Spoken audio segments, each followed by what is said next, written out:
起播。さあ、お疲れ様です。戻ってきました、立東選手。お疲れ様でした。お帰りなさい。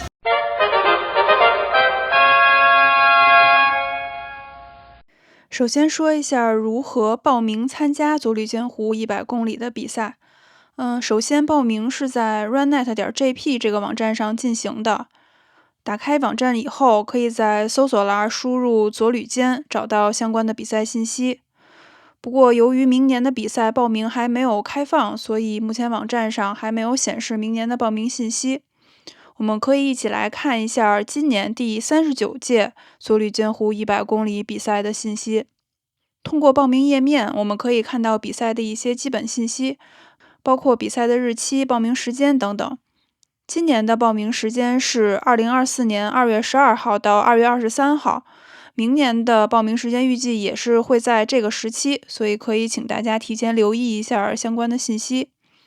在报名费方面，100公里的报名费是19000日元，外加1100日元的邮寄费用，所以总计是21000日元。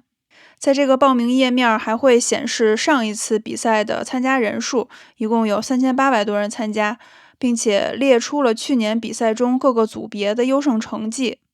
另外在这一页上还可以找到比赛当天的详细信息，包括像起跑时间、交通指南等等，大家在报名的时候可以参考这些信息。成功报名之后，接下来就要安排如何前往佐吕间湖。如果您在日本生活的话，可以选择自驾或者住在起点附近。如果是海外参赛者，我非常推荐使用赛会提供的旅行社方案。在这个报名页面可以找到大会的官方网站，里面有更详细的比赛信息和旅行社方案。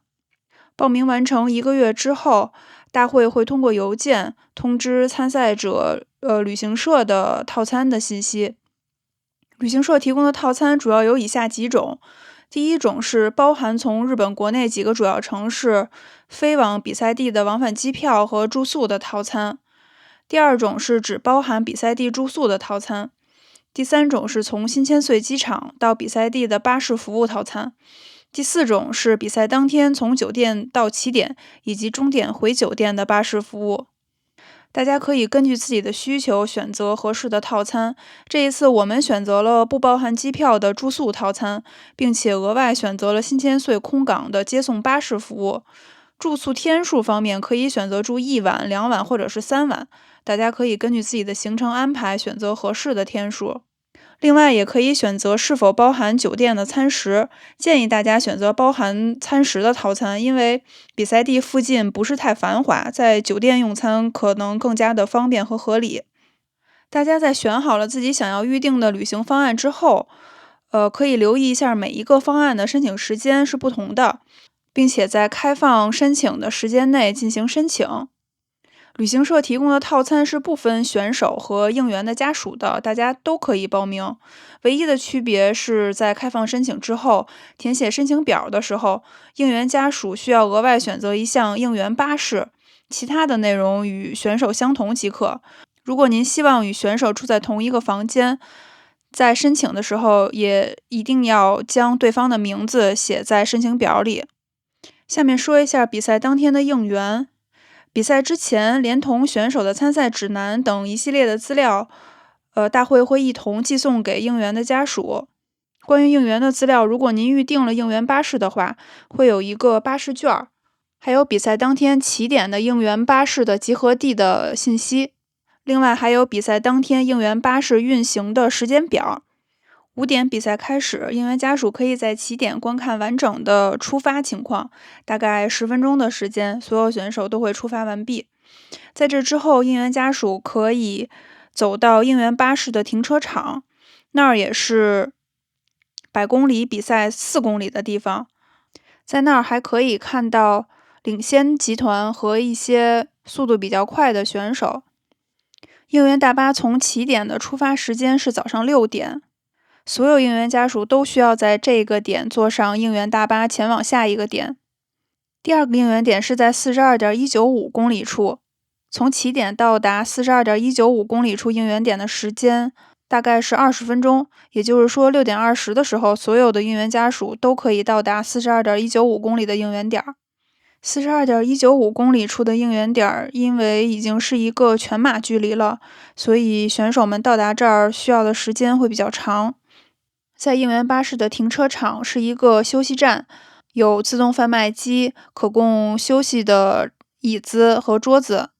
还有卫生间，所以大家不用担心。从应援巴士的停车场走到海边的应援点大概需要5到10分钟的时间。大家可以根据选手的速度选择什么时间到达应援点，因为应援点的周围是没有遮挡的，如果是晴天的话可能会比较炎热，所以可以选择在应援巴士停车场的休息点多等一会儿。从 42.195 公里处应援点前往56公里应援点的巴士一共有4个发车时间，分别是8点15、9点、9点40和10点40。大家可以根据选手的速度选择相应的发车时间。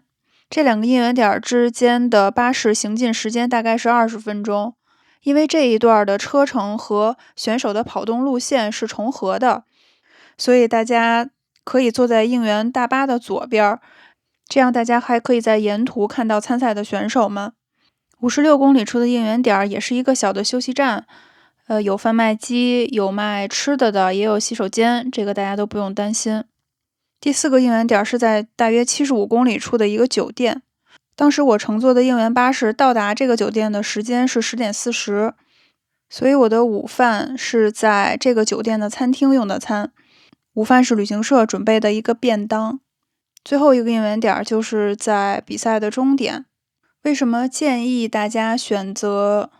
旅行社提供的应援巴士服务呢？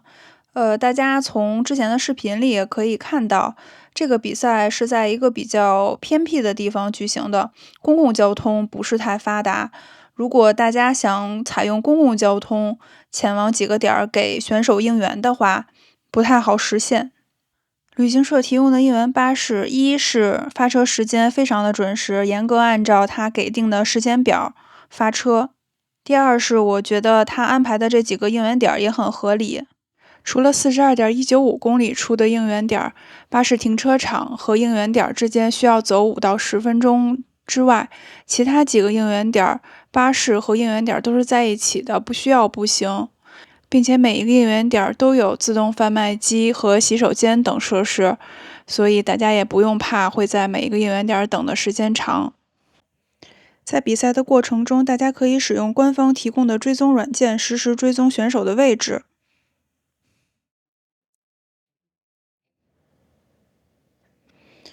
打开软件，输入你想要追踪的赛事名称，萨罗马，找到第39回萨罗马湖100公里的比赛，进行关注之后，在选手检索这里输入你想要追踪的选手的号码，950号，加入追踪之后就可以实时在地图上看到选手的位置了，并且选手每通过一个计时毯都可以看到他通过当前计时毯时候的时间。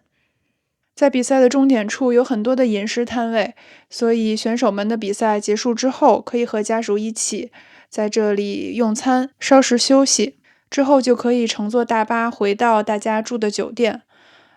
回程的大巴是每个小时都有一班。好啦，这次佐吕坚湖100公里比赛的应援就和大家分享到这儿。如果大家有什么问题的话，欢迎在这部视频的下方给我留言。那最后还是祝大家努力生活，健康平安，咱们下回再见。